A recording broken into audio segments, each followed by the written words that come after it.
कि इस मामले पर डिवीजन जरूर होना चाहिए। देश को मालूम पड़े आतंकवाद के साथ कौन है और खिलाफ कौन। जरूर डिवीजन हो जाए, डिवीजन അമിത്ഷാ ഒരു കുരുക്ക് വീശി. ദേശസുരക്ഷയെ എതിർക്കുന്നവരാരെന്ന് രാജ്യം കാണട്ടെ.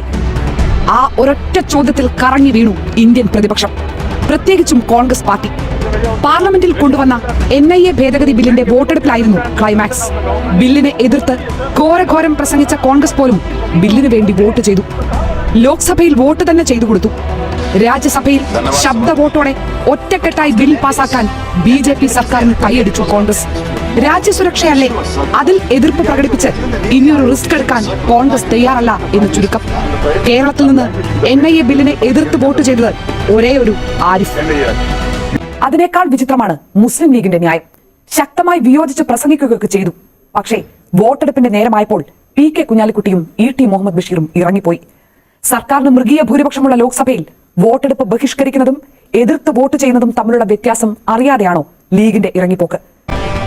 കഴിഞ്ഞ ലോക്സഭയിൽ മുത്തലാഖ് ബില്ലിന്റെ വോട്ടെടുപ്പ് ദിവസം സഭയിൽ ഇല്ലാതിരുന്നതിന്റെ പേരിൽ ഏറെ പഴികേട്ട നേതാവാണ് PK കുഞ്ഞാലിക്കുട്ടി.